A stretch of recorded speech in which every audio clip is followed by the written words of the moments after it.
welcome to the Memoir channel. My name is Nikki Smart, and today I'm going to be speaking with Jillian Lauren about her memoir, Some Girls, My Life in a Harem. So Jillian is a New York Times best-selling author. Some Girls came out in 2010, and Jillian has written several memoirs since then, a novel, and she did a true crime book in 2020 where she actually had to go and interview the serial killer. She's had this very interesting and colorful and pretty wild life. She's married to a rock star. She's a fierce advocate for adoption. In fact, she seems pretty fierce and fantastic and wonderful all the way around. So let's go and talk to Jillian and find out a little bit more. Hi, Jillian. Welcome to the Memoir channel. Hello, thank you so much for having me. No, my pleasure. So I was wondering, I know this book came out in 2010, so it's a while back, but could you maybe just give a really brief sort of overview of what the book is about? Sure. I was a nice Jewish girl from Livingston, New Jersey, who had some difficulties in my childhood, and I went to college a year early to NYU, which was perhaps not the best idea to wind up in the middle of New York when you're 16 years old. And then I started trying to work as an actor. Um, and I wound up meeting a woman who said, why don't you come to this audition? And it's to go and entertain rich businessmen in Singapore. And now I'm not stupid. I didn't believe I was, being hired to, go and sing, maybe this time I'll be lucky or something. Right, right. But I went to the audition, and then it turned out it wasn't an audition. It was more of a, I don't know, a sort of casting call for international quasi-prostitutes. So Mm-hmm. I wound up on a plane to Singapore and then to a country called Brunei in Borneo. Uh, and I was the mistress of the Prince of Brunei, who is the richest, from the richest family in the world at the time. They've since Yeah. been knocked down to number 4, I think. Oh, But oh, really? but at the time, he was the richest man in the world, and so it's about my experience, and had many other girlfriends. So Yeah, it's about my experience in a harem. It's called Some Girls, My Life in a Harem. yeah, yeah. I mean, I found it absolutely fascinating because obviously it allows you to step into a world that, I mean, I've never even heard of. I had to look up Brunei and I saw, yes, he was the richest man in the world. I had to look up Brunei too, and they told me. And I was like, bro, what? The Prince of where? and I felt like it was kind of like, when you describe when you're actually there and all the girls and there's this competition and this, it kind of was like, oh my God, it's like a season of The Bachelor on acid or something. I once met the guy who invented The Bachelor at a party, and I'm supposed to like know who he is or something. So, we were like, what do you do? He said, I invented The Bachelor. I said, no, honey, I invented The Bachelor. No, Yeah. but it was quite a bit like that in some ways, and then, in other ways not. Like, there were many layers. Yeah, yeah. I mean, so there was one thing, there's a few things I'm curious about. Like one was um, you made a friend called Taylor, and at Right. some point you mentioned that you felt so much braver when you were with her. And I was just wondering what that was about. I think I am somebody who puts on a lot of show of bravado, and really I'm anxious. I'm an artist. Hmm. I'm shy. It's a mask in some ways. And she was the one who said, "Come to this audition," and you know, stop Yeah, like working these stupid B movie jobs. And she was exciting and thrilling and probably a sociopath, although I think she's changed a lot. I still know her to this day. We're still okay. friends. To tell you the truth, there's a few.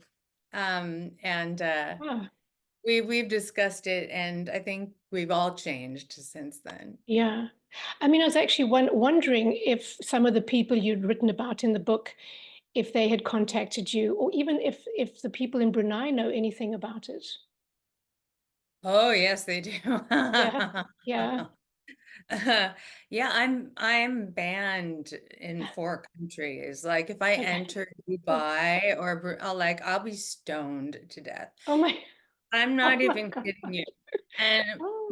the punishment, and they have enacted, I mean, the second time I spoke out about this, the first time was just like my story, and the second time was when they like really cracked down and Mhm. enacted Sharia law. And I wrote a piece for the Daily Beast that went viral, where I was like, let me just tell you a couple of the things that the Sultan of Brunei was doing, breaking Sharia law with me when I was 17 years old, or 18. I was Jeez. 18, Yeah. in Kuala Lumpur. So, You are uh, one brave girl, I gotta tell you. Wow. well, what am I gonna do? Seriously, like everyone's like, I'm gonna scare, my parents are gonna be upset. Yeah, they are. And you know Yeah. what? There's no way they're not gonna be upset. Like Right. my friend Jenny wrote a memoir and everything about it, and her mother was perfect in everything except one time she Mhm. burned cookies. And her mother was furious. It was like a 4-month fight. I've never burned a cookie in my Oh, life. wow. Yeah, Wow. I mean, no one's gonna, you can't make everybody happy, and you definitely can't make Muslim dictators happy. No, no. But I have mean, you it was actually kind of there was a sadness there because they seemed, and you said he had this like I think you called him Robin, and he had this like hunger in his eyes, and it was just like buy another car, get another woman, get another keep, and just horrible. I also think that I I always treat my characters with compassion. Hmm. And I do think that there could have been a way I could have done this book that would be much more vicious, and then I would have had a different response. Right. But I absolutely know, of course, that Robin read the book. You Hmm. know, I've heard back from other people. I like he's not that terrible in the book. You know what I mean? No, There's he a lot wasn't. of things. Yeah, like he's sort of like a charming villain. And I mean, I think he kind of he Yeah. constructed himself as a charming villain. So um No. like I try to treat everyone with compassion. Yeah. Father, mother, the hardest one is myself, right? Yeah. And that's, I think, the real benefit of writing memoir is that you have to have compassion for yourself because Hmm. you made yourself a character. Yeah. Now it's Um. not you, now it's Jillian, and she deserves compassion. Yes. And I actually listened to it on audiobook. And who was your narrator? Because it was great. Oh, she's fantastic. What's her name? It's I'm sorry, I That's can't okay. remember That's okay. right now, but find her. She's like the Yeah. narrator. And of course, like I did I read my second memoir. Hmm. And that was really important to me because it was about my son. So, someday I want him to be able to listen to it and hear my voice. Ah, If maybe I'm never around, you yeah. know, I think it would have been weird for me to read Some Girls in retrospect. Right. Like too much, uh, Right. there's too much voice. Like there's already enough voice in the words themselves. Right. Like let your work out there, let it breathe, let somebody else Yeah. And have she, yeah, it. she did a really good She did job. an amazing job. I feel terrible. I can't remember her name right now. She's We'll like find it. We'll find it. amazing. Find it and So, mention it, please. okay. And maybe now would actually be a good time if you wouldn't mind reading us a part, if you have Sure. something ready, and I'm going to Mhm. put you on speaker view so that Sure. it's just all you. Here we go. Day tumbled into night, tumbled into party time. I could barely change my shoes fast enough to keep up. When we dressed for the party, I chose my best suit because it was sexy and was actually the most expensive item of clothing I owned. I hope it might inspire some confidence. Destiny, Serena, and I, this is the first night, actually, I went to the party. There were parties every night, just contextualizing. Right. Waited for Ari in the foyer. As I grew accustomed to it, the house was looking less like a palace and more like a banquet hall. I pictured a gaggle of bridesmaids posed on the staircase, but it was just the three of us, facing each other awkwardly, tallying up each other's flaws and assets as we waited for Ari's entrance. I figured that over Destiny and her acrylic claws, I had looks, but not wildness. Over Serena and her China doll eyes, I had smarts, but not looks. Serena leaned against a column opposite me. She was the blonde, I was the brunette. In the world of musical theater, she would be the soprano, I was the alto. I was the one with the big ass who played her lines for laughs. Serena was the slender, waisted ingenue who got the guy in the end. I was Rizzo, she was Sandy. I was Ado Annie, and she was what's her name, and that's Surrey. We faced off until, with a subtle shift in posture, she dismissed me as not much of a threat. One thing Sandy always forgets is that Rizzo has the best song in the show. I mean, and that reminds me, there was a part where they made you sing, and that was so brave of you too, because you just went for it. Yeah. Yeah, well, I could probably find that one too. And I mean, you weren't even singing in English, right? No, I sang in Malay. Yeah. And I learned it in a day. It helps to be a member of Mensa when you have to go be a hooker. Hey, I'm sure no one said that before. Yeah, and I feel like that really won them over actually when you did that. It did. All right, here we go. So here I was practicing with, the friends I had made who spoke Malay. And in the daytime, and I had to sing that night. I'd been asked to sing. That's a big honor. Okay. Right. So, and he said, "Do you know any other songs?" And I said, "I can do it." I sang it right once through and then wrong again. Okay, maybe I can't do it. Too late. Anthony looked at his watch. "You'll be fine. Just make it up if you forget it." Super. He'll love that. On my way out, I walked up to the ballerina sculpture. He had a Degas sculpture of the little girl ballerina in front Mm-hmm. position, the bronze, like an original. And it Right. had always been my favorite when I was a little girl, when I was at the Ah, Met. So I walked up to the sculpture, and somehow you could touch the art. Like it wasn't the Met, and there was a Picasso, and anyway, so I said, on my way out, I walked up to the ballerina sculpture. I remembered reading somewhere that the girl who had posed for this turned out to be a prostitute, and that prostitution was the fate of many failed dancers in the time of Degas. I ran my finger along the edge of her bronze slipper where it met her foot. If you are rich enough, you can own art like this. You can put it in a corner where no one will ever see it, except a passing girl, half a woman even, who once wore the same shoes and imagined herself a swan. mm, And then I sang. yeah, that's great. I mean, you did a really good job writing that book. You really did.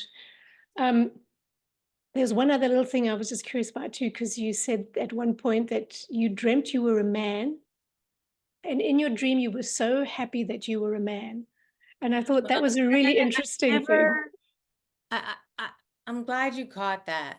I did have this dream that I was a man in a strip club and I was getting lap dance. And, I had worked that job and I just never understood.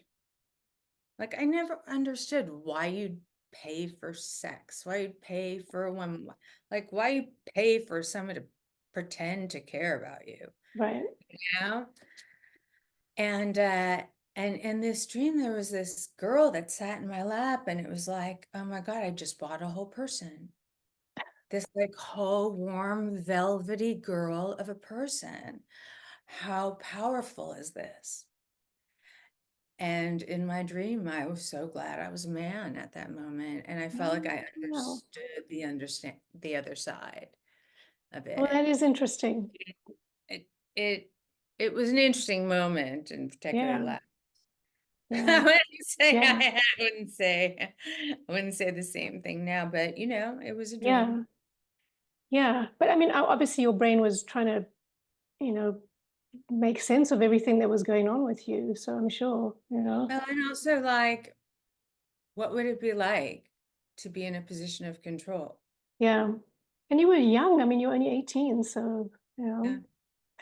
I mean, and the other thing that I thought was quite disturbing was the day when you went shopping and you were allowed to just shop to your heart's content. You had no credit limit. You just like go for it.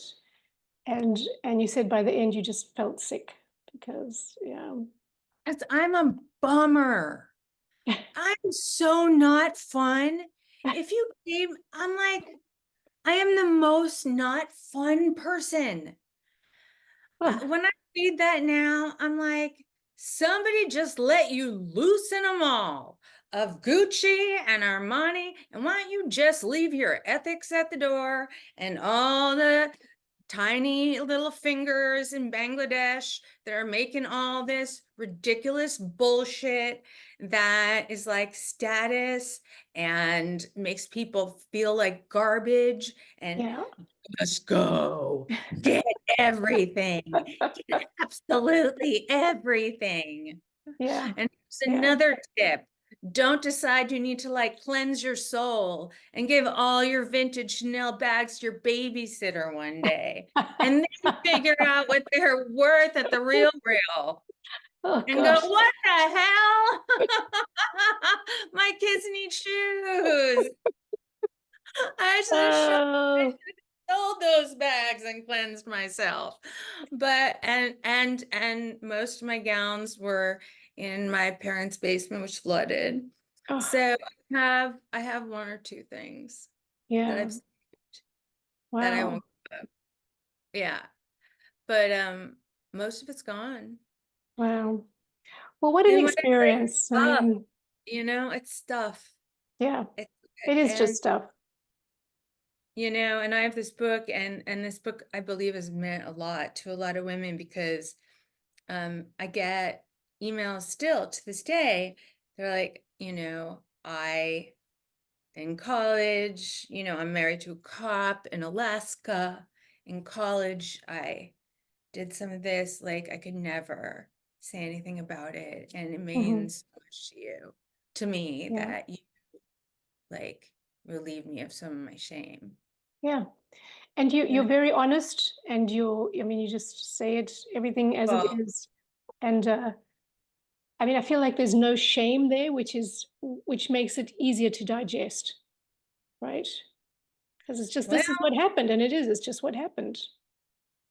and I mean, I guess the shame never ends, Hmm. but it's a dialogue that's really important. And I try to have it publicly because I can write, Yeah. right? That's what I do. I'm qualified to do a few other things. Now I'm qualified to solve murders. Yes, My let's move on to that and talk about newest that a little bit. memoir slash true crime book, Behold the Monster. Here we go. Hmm. Hmm. Now I do actually have skills beyond writing, So including reading police reports and things like that. And please go to my website and check it out. yes. I really feel like, that it's sort of I talked to the sister of one of the victims of the murders that I assisted with. Hmm. And I was like, I don't know if I can do this anymore. I don't even know if I can write anymore. Like anyone who says they love writing, I'm like, I don't think you write. I mean, I think you maybe write like a little bit. I think you maybe write on when you feel Yeah. like it and you have a cup of tea and it's really nice out. And it's like, no, it's when you have to like sit and stare Yeah. at what you absolutely do not want to do. Right. When I'm like, you're done with a book when you want to throw up on it. That's when you're done with it. Like, otherwise, you're never done with it. No. Like, but otherwise, like, I'm done because I can't read another word. I'm going to throw up. But for this Behold the Monster, you had to go and interview this serial killer, right? Did you go and actually interview him in prison? Yes. Where? I mean, that In sounds quite California terrifying. State Prison, Los Angeles. Yeah, I had a correspondence with him, and this was after a meeting with a cop who, Detective Mitzi Roberts, who had put him away for 3 murders, but told me that he she suspected him of many more across the country. Ah, These murders happened, um, in the 80s, in the 70s, at a time when, there wasn't DNA, and also that there was a culture in law enforcement that, certain women didn't really, they called them, um, the less dead. Certain people are more dead, certain people are less dead. You mhm, know, Black drug addicted prostitutes are the least dead, you know.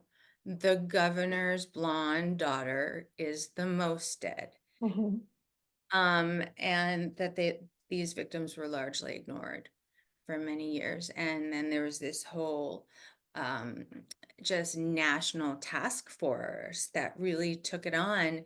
And it's turned out that Samuel Little is the most prolific serial killer in American history, 65 confirmed, oof, 93 confessions. And I just happened to converge upon him at the same time as a national investigation. So I followed the investigation for mhm.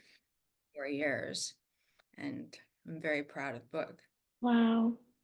And I mean, did that give you some strange dreams too then? I can imagine.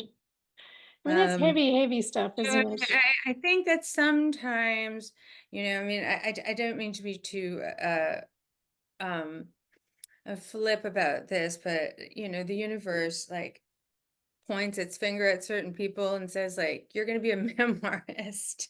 Hmm. Every single thing that happens to you is going to be wacky. I'm Yeah, sure I have some agency in that as well, but and it's true, I do feel like I've been blessed with a lot to contribute. yeah. Um, No, I mean, I think you've had this wildly interesting life. And I mean, I know you're married to this rock star now, and, and you've adopted these boys, and I know you're an advocate for adoption because you yourself were adopted. So, I mean, good for you. I feel like you've just gone out there and really you're just living large, and that's what you're supposed to do, isn't it? I mean, Go big or go home, baby. yeah, yeah, Like, I mean, when you get this, like, dealt this hand of cards, what are you gonna do with it? yeah, yeah. So, okay, so Sit here cry, or are you gonna fight? yeah. I'm a Now, fighter. you are a fighter and you're a survivor, yeah. Now, this Behold the Monster came out in 2020, is that right? Huh? And the paperback just came out. Oh, brilliant. And is there No, talk of let's see. This came out last year, and then the paperback just came out now. and is there talk of movie or anything like that happening? There is, which I can't exactly Okay. reveal. There is also an exhibit right now that Uh-huh. is really amazing because um, Sam left me all his belongings. I was Oh, his next of kin. He didn't have anyone else. So, I mean, including his bodily remains. And I know, I know, goodness. I know. I live with the serial killer's ashes like next to my sponges once a year. And then Haunted Museum in Las Vegas, which is run by Zach Bagans from Mhm. Ghost Adventures. Um, does an amazing job, like an amazing job of curation. And so I just donated my collection to them, Okay. like on museum loan. And so you can go see Sam's ashes, you can go visit him and all his portraits he drew his victims. So I donated portraits. He's right next to Charles Manson. Wow. I know. And so this is in Vegas, you're saying? Yes, it's in Vegas, the Haunted Museum. Haunted Museum. And Back it's is permanent those fixture. It's not going away, it's staying. not going away. I mean, it's on permanent loan. It's on museum loan, but I'm like, Uh-huh. please. I Yeah, think I'm gonna ask for it back. don't need it back. Yeah. Please All take it. right. And but it was great to actually like work with people who are really sensitive and thoughtful and did an incredible job with it. And it's Hmm. opening, I think, tomorrow. I helped with the copy and um yeah, and they've just been really supportive. That's amazing. Around the country, people have been supportive, and I'm excited about the paperback release. And also we Yeah. have some amazing merchandise. That's all on my website, jillianlauren.com. You can Okay. find me on Instagram. Um, I'll put all that information underneath so everyone can see and just click. And Jillian. And I was going to yeah, say, are you working on another book? What are you working on right now? well, it's not going to sound as exciting. That's I okay. um it's not necessarily book yet, but Behold the Monster started as an article for New York Magazine, but I'm working with birds. Ooh, Yes, I was taking classes working with raptors, hunting with raptors, and I've been training wild birds. And um, you're it's such a surprise. I know. I'm like ornithology, but Wow. I started working with raptors because truly, like, I mean, one murder is enough to deal with. Hmm. 93. And the predator that I like, I mean, was very submissive to Hmm. for like years because that's the game, Right. right? I own you, right? And I own you, you're mine, we'll live together in hell forever in I mean, it was as creepy as you want Good. it. With all my babies, we'll all live together. Okay, cool. I was like, I want to hunt. Hmm. I want to hunt. I'm fucking Right. Good. angry. Yeah.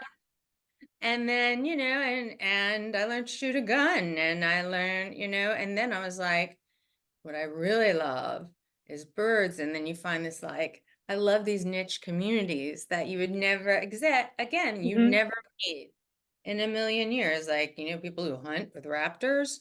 I mean, it's Yeah, it sounds like something out of Game of Thrones or something, doesn't it? Oh, um, I think so that's that's fantastic. fabulous.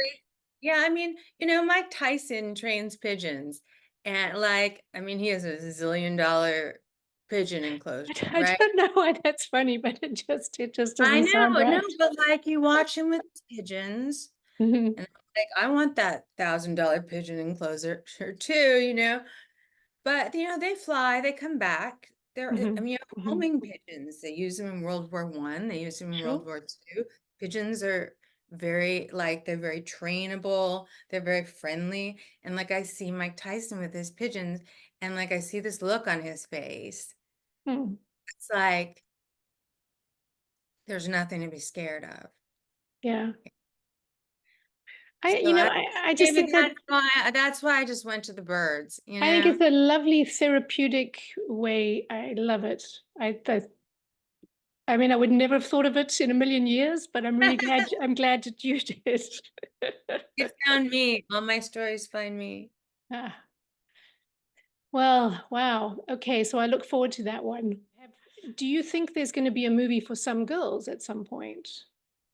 Yes. Yeah. It's just, it's been round and round and round and round and round. And that's how Hollywood development goes. But when this came out, it was a very different landscape, Hmm. and people had, I would be sitting in meeting after meeting after meeting because everyone wanted to meet me, right? And then it was like I was sitting there and I wasn't there. They just talked about me in the third person. They were like, this character isn't sympathetic. And I was like, Yeah. I'm here. Yeah. Yeah. I'm right here. They're like, no one wants to see something about a sex worker. And this was before like the girlfriend experience. It was for, we can't have a protagonist that's a sex worker. I'm like, you can use a lot of words for what I was. You Hmm. could say Hmm. sex trafficked. You could say mistress. You could say concubine. You could say, anything. Hmm. And like there are a whole lot of ladies around here. I live in Los Angeles who, you know, take Right. some jewelry.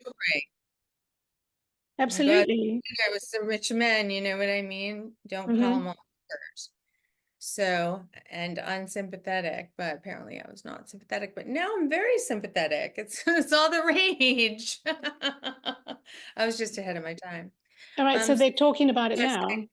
it's in discussions right now. Yeah. Okay. Yeah, I feel like it could actually be pretty amazing. I mean, it's Yeah, just I it's think such it, a it different is backdrop. I mean, like its it's time. It's like when it first came out, it was like such a splash, but no one was willing to make it.